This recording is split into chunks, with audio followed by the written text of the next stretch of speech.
Yes or no, you need to sacrifice a part of yourself to have kids. Yes, you really do. It's a responsibility. Kailangan mong panindigan. Binuhay mo sila, you know. It is your burden actually.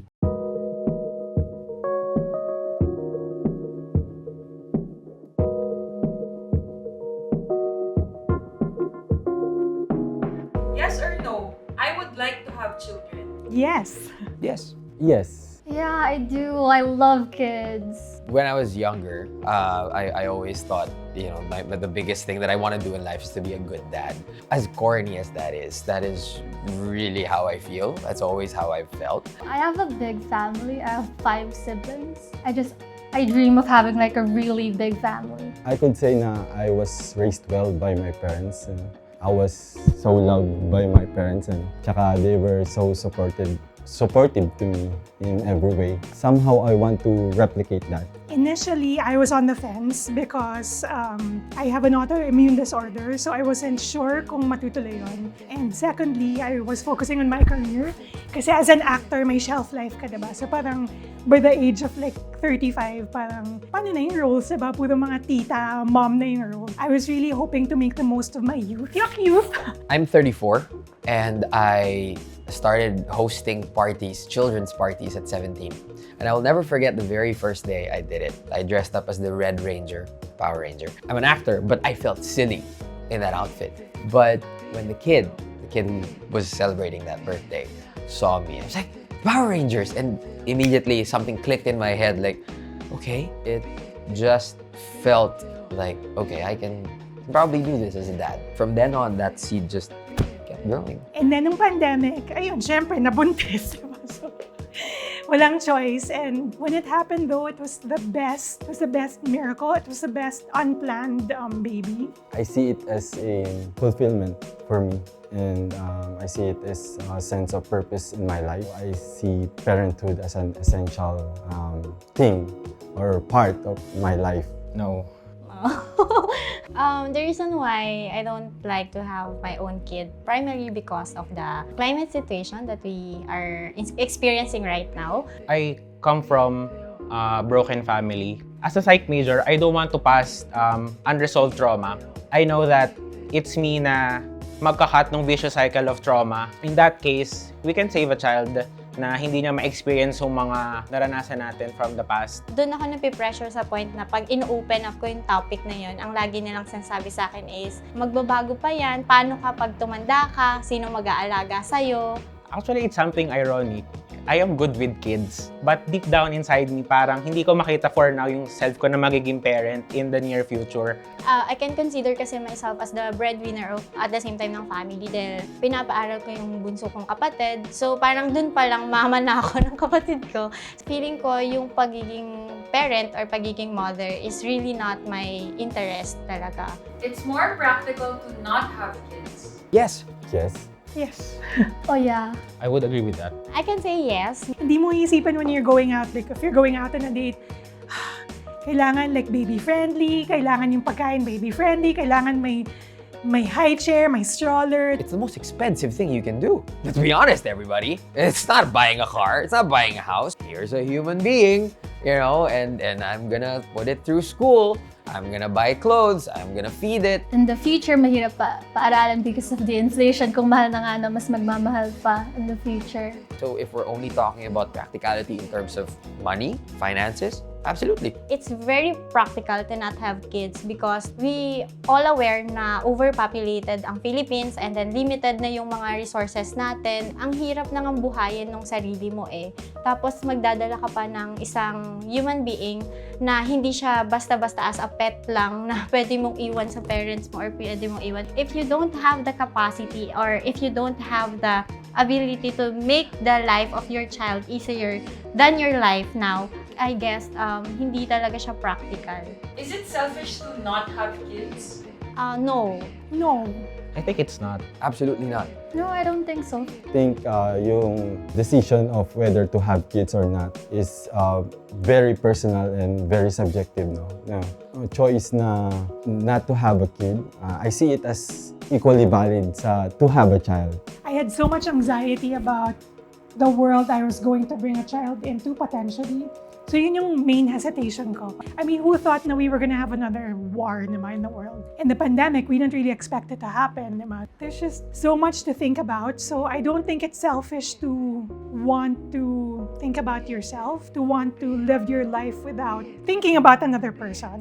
Kasi hindi naman selfishness na piliin mo muna yung self mo for now. There's a lot more that you should discover about yourself. Feel ko magiging great parent ka kapag mas na-discover mo yung self mo and mas fulfilled ka kung ano ba yung career path na gusto mo for yourself. For me, siguro nanggaling siya kasi parang innate na pag babae ka na parang ang purpose mo, ang end of life purpose mo is dapat may anak ka, dapat nanay ka. It has been drilled into our heads not only through religion and mostly through religion that you have to go forth and multiply.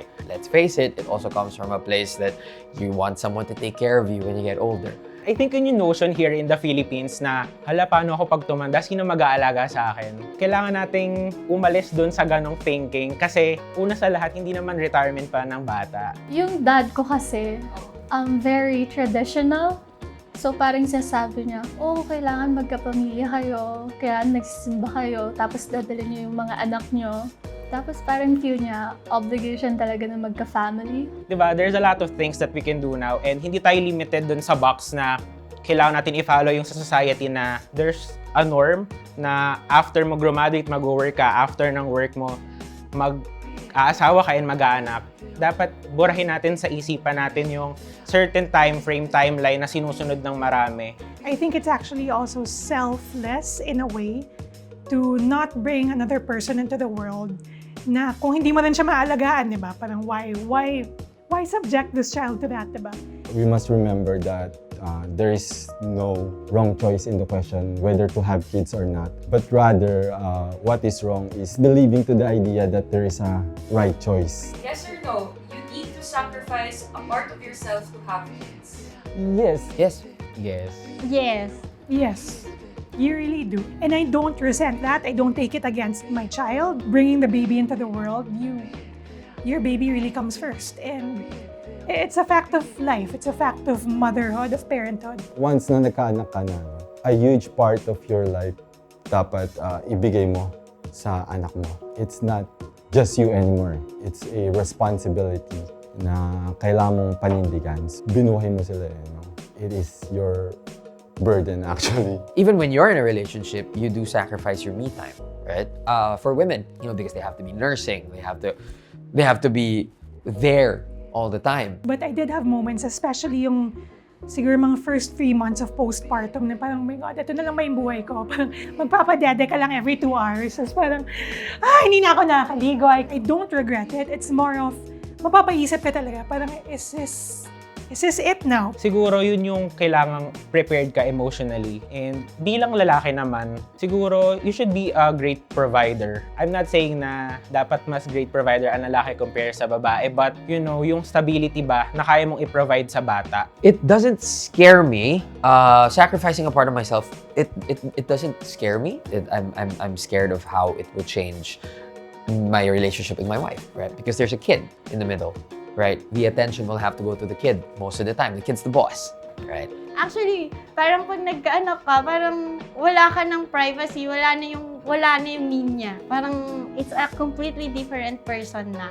I think it's not just partially it's 100% completely different na sa individual self mo compare sa pagiging mother self mo Siguro it depends. I feel like I'm not gonna have to sacrifice anything. I like a part of myself for my kids naman Kasi they're a part of me. I don't think it's actually a sacrifice. It's more on giving your love to someone, and that's not a sacrifice at all. Eventually, the fog of motherhood kind of lifts and you realize na you still can do things for yourself, and yung mama guilt you'll eventually get better at dealing with it. It's okay to love yourself and love your baby at the same time. Life would be more complete if you had children. Ooh, oh my gosh. For me, yes. No. No? It depends. I think that's relative. Not necessarily. Completing your life. It's objective, isn't it? I see it as a fulfillment and sense of purpose in life. Like I've always envisioned myself na to be a parent. It's a parang success siya sa akin. I don't think I need a child to feel complete. I just want one because I know I could do it and I know I would love that kid no matter what. For me, it did complete me as a person because I've always wanted to have kids. But for the people who choose not to have children, that's okay. And any choice is valid. Oh my gosh, they get to see the world. I don't because I have a child, diba? They get to do so many different things, like live in different countries, just travel all over the world, not think about another baby, and that doesn't make them any less complete. It's not a shame, or you shouldn't feel guilty about not having a child. There are a lot of singles out there, or they decided not to have child talaga, and they still feel fulfilled in their life. The fulfillment of having the child or having a children, nakukuha ko siya with other people na nasa buhay ko ngayon. Like for example, I have a niece, so ini-spoiled ko talaga siya. So parang yung fulfillment na maging mother material din ako for my niece, pero not to the point na talagang akin siya. Kasi mas gusto ko yung nababalik ko. Yung pag kinakarga ko siya ng ilang minutes lang, gusto ko ibabalik ko na agad siya. Ganon. Yes. Yung old-fashioned way of thinking lang is that as a woman, you need to have a baby to feel complete, but I don't believe in that. And that's coming from a mother now. Parang it just so happens na for me, my baby is my life. Like, yak na iyak ako bigla. No? Ano yung kind of life do you imagine having if you were not to have kids? Sabi nung ate ko, she's a preschool teacher.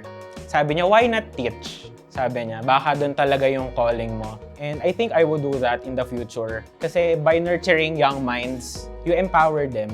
I think yun yung mas makakapagbigay sa'yo ng fulfillment, knowing na the knowledge that you've experienced in your lifetime will be passed on the next generation. I see myself na kasama yung partner ko as my companion in life. Nakikita ko lang na we are exploring the world together, and at the same time, I really foresee myself na tutulong ako sa iba. Yung for example, sa mga kaibigan ko na may mga babies na, if they need help, I want to be that kind of friend. So sobrang dami na ng mga tao sa buhay ko na may mga anak. Parang they are lacking for someone na matatakbuhan in case na may kailangan sila. And I want to be that kind of person. Should it be more socially accepted to choose to not have kids? Yes. Yes. Yeah. Absolutely 100%. Yes, I think. Let's base here on the context in the Philippines. I think hindi siya ganun ka-accepted, but we are progressively going to that path na mas nagiging open na. I know so many older people frown upon yung mga child-free couples. But seriously, guys, stop with the judgment, okay? I feel like it's being socially accepted naman now, especially in my generation. Don't fault people. Please, don't fault people for not wanting to have children. Just because you did it doesn't mean they should. It should be socially accepted. Let's not judge people on what they want. Dapat wala tayong say sa decision nila. These are personal choices. We should not take it against these couples who don't want to have children because it's their choice and it doesn't affect your life, diba? I don't know, just go do you, do whatever makes you happy. And if you feel like having kids would like hold you back from that, then don't do it. You shouldn't pressure yourself on having a child. I think you should embrace your solitude for now and figure out kung ano ba talaga yung calling nyo in your life. And in that sense, mas dun yung mahahanap kung fit ba talaga kayo to be a parent or not. It's okay if you have your dreams, if you want to fulfill it first before thinking about anything else. And dun naman sa mga may gusto talagang magka-family, I believe it's also your choice, and we respect that. Just spread more understanding and be the person that you want to see in this world. So, yun. Hello everyone, my name is Reva Tadero. And I'm Sab Jose. And we are 2 out of the 4 cast members of Lungs that is happening right now as part of Sandbox Fest 2023. Lungs is a play about a young couple. Young That's pa right, tayo, a young young pa, couple. yeah. A young couple that is deciding whether or not to have a baby in this post-pandemic world. With all of the bells and whistles and problems that we have in the current world. It is very relevant. It is one of those shows that really makes you question, really makes you think, and just gives you a warm hug that you are not alone. Exactly. And actually, Lungs is directed by the Kaisa Borromeo. The Kaisa Borromeo. And it's actually twin billing, or it's a double feature with Every Brilliant Thing, which is directed by the Jenny Homora, starring Kaki Teodoro, Teresa Herrera, and John Santos, who is joining us in a special Filipino translated staging of Every Brilliant Thing. So these shows will be running at the Zobel de Ayala Recital Hall at the Maybank Performing Arts Theater in BGC. Ang haba. Yeah, and we'll be running until July 15 only. So we really hope you can support the shows, support local theater, and just support your fellow artists. Especially now that we're back after the pandemic. So yes, the plague is over. Watch a play. Thank you. Thank you.